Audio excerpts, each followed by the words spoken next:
उसके बाद जब हमारे पास एनाटॉमिकल नोमेनक्लेचर आ जाता है कि हमारे पास एनाटॉमिकल नोमेनक्लेचर क्या, एनाटॉमिकल नोमेनक्लेचर हमारे पास वो प्रोसेस है जिसके थ्रू जो है हमने बॉडी के जो डिफरेंट पार्ट्स हैं उनको जो है हमने जो बॉडी के डिफरेंट एनाटमीज़ हैं, जितने भी डिफरेंट एनाटॉमिकल पार्ट्स हैं उनको एक हमने साइंटिफिक जो है वो नेम देते हैं। तो हमारे पास 1895 से पहले जो है हमारे पास 30,000 एनाटॉमिकल टर्म्स थी जो कि बुक्स ऑफ एनाटॉमी में यूज़ होती थी। जिस तरह हमारे पास एक पूरी बॉडी है, उसका आर्म से लेके उसके अंदर जितनी भी बोन्स हैं या मसल्स हैं, उन सबका एक स्पेसिफिक नाम था और उन सब जो नाम है वो पहले 1895 से पहले वो 30,000 थे एनाटॉमिकल टर्म्स थे डिफरेंट पार्ट्स के लिए, जो कि वेरियस बुक्स ऑफ एनाटॉमीज में यूज़ होते थे।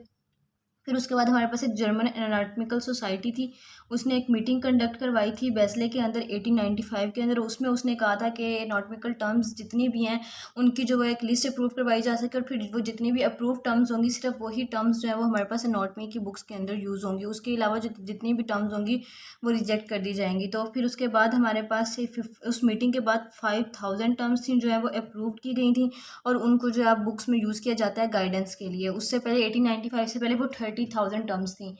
तो जो जितनी टर्म्स ज़्यादा थी उनको समझना उतना ही ज़्यादा मुश्किल था, क्योंकि कोई पर्सन उसके लिए कोई और टर्म यूज़ करता था, कोई पर्सन कोई और टर्म यूज़ करता था। तो उन्होंने एक मीटिंग कंडक्ट करवाई जिसमें उन्होंने कहा कि एक नोमेनक्लेचर बनाएंगे जिसमें हम सिर्फ अप्रूव्ड जो टर्म्स होंगी सिर्फ उन्हीं को ही हम यूज़ करेंगे एनाटॉमी की बुक्स के अंदर। तो उसके बाद वो हमारे पास 5,000 टर्म्स यूज़ हुई थी एनाटॉमी के लिए और अब वही टर्म्स जो है वो बुक में यूज़ की जाती हैं। और जिस बुक के अंदर वो टर्म्स जो है वो पब्लिश की गई थी उस बुक का नाम था बेस्ले नोमिना एनाटॉमी का। ये फर्स्ट नेम था बेस्ले नोमिना एनाटॉमी का। उसके अलावा हमारे पास इस सोसाइटी ने 6 जो है वो रूल्स जो हैं वो गाइडेंस के लिए बनाए थे और उन 6 रूल्स में उसने हमारे पास ये कहा था कि बॉडी के हर पार्ट का एक नेम होगा। बॉडी के जितने भी पार्ट्स हैं, जितनी भी बोन्स हैं, जितने भी मसल्स हैं या कोई भी पार्ट है, जो भी लिम्ब है, उन सब का एक स्पेसिफिक नेम होगा। जो भी नाम जो भी टर्म होगी वो लैटिन लैंग्वेज में होगी और ये वाला रूल अभी तक स्टिल प्रैक्टिस में है। उसके अलावा जो टर्म हम यूज़ करेंगे वो सिंपल और शॉर्ट होनी चाहिए। रिलेटेड टर्म्स हम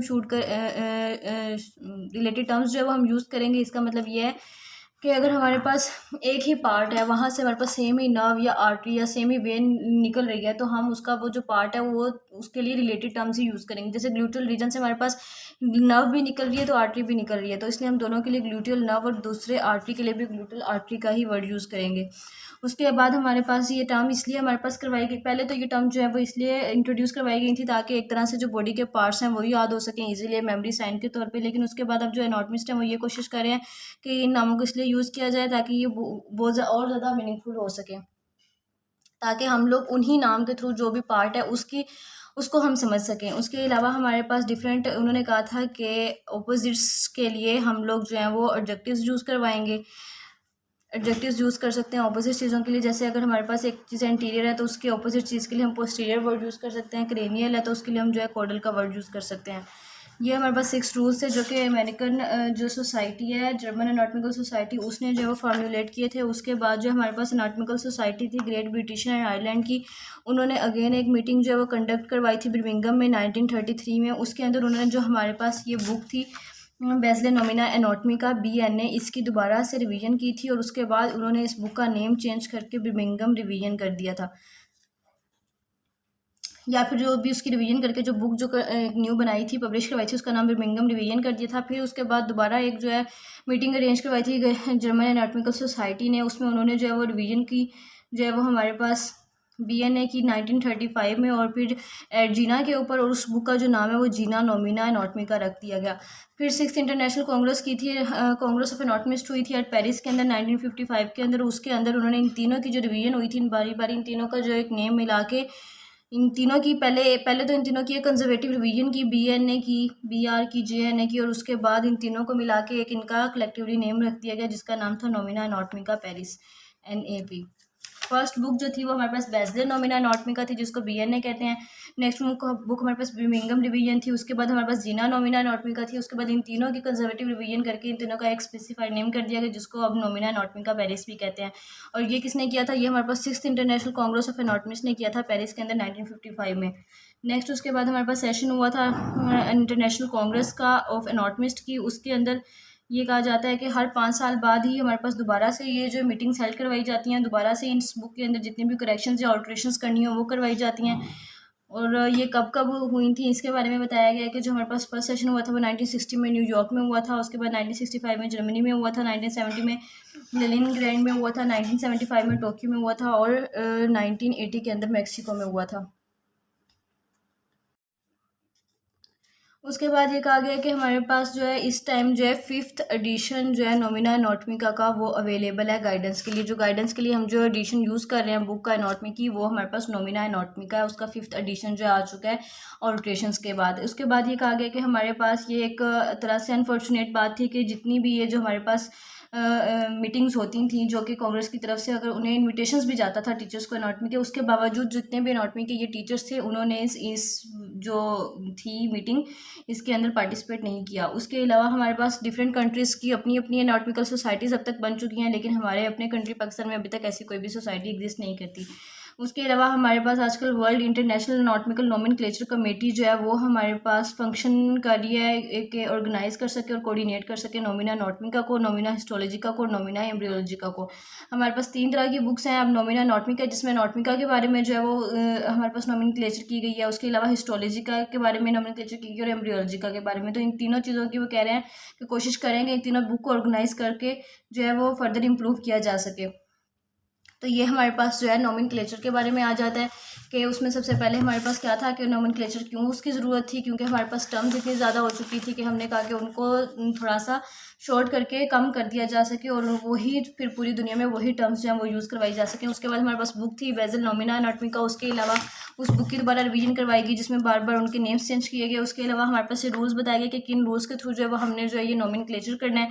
उसके बाद मीटिंग्स का बताया गया कि कौन कौन सी मीटिंग किस किस ईयर में हुई थी और किस किस सिटी में हुई थी। और उसके अलावा जो है हमारे पास ये ऑर्गेनाइजेशन के बारे में बताया गया कि ये अब ऑर्गेनाइजेशंस क्या क्या वर्क परफॉर्म कर रही हैं। अच्छा, नोमेनक्लेचर के बाद जो हमारे पास नेक्स्ट टॉपिक है वो है लाइफ स्पैन ऑफ मैन। इसका क्या मतलब है कि एक इंसान के पैदा होने से लेके उसकी डेथ के टाइम तक जितना भी वो पीरियड इस दुनिया में गुजारा है उसको हम उसका लाइफ स्पैन कहते हैं। तो जो अब हम लाइफ स्पैन है इसको भी आगे डिस्क्राइब करने के लिए इसको डिवाइड किया गया है हमारे पास डिफरेंट स्टेजेस में कि इंसान के पैदा होने से लेके उसकी डेथ तक उसको डिफरेंट स्टेजेस में डिवाइड करके उनके भी आगे नेमिंग करवाई गई है। तो उसमें हमारे पास पहले तो एक प्री नेटल लाइफ आती है और एक पोस्ट नेटल लाइफ होती है। प्री नेटल लाइफ हम कहते हैं कि बर्थ से पहले वाली लाइफ, जब उसकी एक फर्टिलाइजेशन से लेके वो जो भी उसकी जो स्टेजेस जो है वो होती हैं एम्ब्रियो के तौर पे, वो हमारे पास प्री नेटल लाइफ में आती हैं। और उसके बाद बर्थ के बाद से लेके डेथ तक का जो उसका एरा होता है उसको हम पोस्ट नेटल लाइफ कहते हैं। अब प्री नेटल लाइफ को हमने आगे फर्दर 3 जो है क्लासेस में डिफाइन किया। उसमें हमारे पास पहले तो ओवम आता है। ओवम कहते हैं फर्टिलाइजेशन से लेके फर्स्ट वीक तक का जो पीरियड होता है कि एक जाइगोट की जब फर्टिलाइजेशन होती है उससे लेके जो हमारे पास उसका फर्स्ट वीक तक का जो पीरियड होता है उसको हम कहते हैं कि एक ओवम तैयार हो गया। ओवम का वर्ड हम यूज़ करते हैं। उसके बाद उसके सेकंड से लेके 8th वीक तक का जो इरा होता है या जो भी पीरियड टाइम पीरियड होता है उसको हम एम्ब्रियो कहते हैं। एम्ब्रियो का वर्ड यूज़ करते हैं। उसके बाद हमारे पास 3rd से लेके 10 मंथ या 9 मंथ तक जितना भी वो उसकी जो भी स्टेजेस हैं जिन जिन स्टेजेस से वो गुजर के ग्रो करता है उस स्टेजेस के लिए हम उसके लिए जो वर्ड यूज़ करेंगे वो हम फीटस यूज़ करेंगे या हम फीटल ग्रोथ के फीटस इस तरह इसी पीरियड से हो के जो है वो ग्रो कर रहा है। तो ये 3 पीरियड्स उसके आ जाते हैं। बर्थ से पहले एक ओवम है, एक एम्ब्रियो और एक फीटस है। उसके बाद पोस्टनेटल लाइफ आ जाती है जिसमें हमारे पास लाइफ आफ्टर बर्थ से लेकर डेथ तक होती है। उसमें जो अभी बेबी जब अभी पैदा होता है, पैदा होने से लेकर सेकंड वीक तक का जो उसका पीरियड होता है उसको हम लोग न्यू नेटल पीरियड या फिर न्यू बॉर्न बेबी भी कहते हैं। न्यू नेटल पीरियड या न्यू बॉर्न बेबी। उसके बाद 3rd वीक से लेकर फर्स्ट ईयर तक जब तक कि वो अपने माइलस्टोन्स अचीव करता है या हमें पता चलता है कि ये बेबी जो है इसमें किस किस तरह के जो है वो हमारे पास डिफ़ॉल्ट्स हैं या डिफेक्ट्स हैं या फिर ये नॉर्मल है या एबनॉर्मल है। वो सारा पीरियड जो है हमारा उसका इन्फेंसी का पीरियड होता है। उसके बाद फर्स्ट ईयर के बाद उसका चाइल्डहुड का पीरियड स्टार्ट होता है। चाइल्डहुड की को भी आगे फर्दर 3 स्टेजेस होती हैं, early childhood, middle childhood and later childhood. Early childhood first second year से लेके 6th ईयर तक का जो उसका पीरियड होता है उसको हम अर्ली चाइल्डहुड होता है। उसको हम लोग मिल्क टूथ पीरियड भी कहते हैं। जिस टाइम पे उसके जो है वो दूध के दांत निकलना शुरू होते हैं उसको हम अर्ली चाइल्डहुड कहते हैं। नेक्स्ट उसका मिडिल चाइल्डहुड स्टार्ट होता है, वो हमारे पास 7th से लेके 10th ईयर तक जाता है। इसको हम परमानेंट टूथ पीरियड भी कहते हैं जिसमें उसके जो है वो परमानेंट जो टूथ की जो है वो ग्रोथ स्टार्ट होती है। ये मिडिल चाइल्डहुड होता है। उसके बाद उसका लेटर चाइल्डहुड वाला पीरियड आ जाता है। लेटर चाइल्डहुड को हम प्री प्यूबर्टल पीरियड भी कहते हैं। Pre pubertal period mean puberty से पहले वाला पीरियड। ये हमारे पास जो है इसकी एज जो फीमेल में 9 से लेके 15 ईयर्स तक होती है, और बॉयज़ के अंदर इसकी जो एज है वो हमारे पास 10 से लेके 16 ईयर्स तक होती है।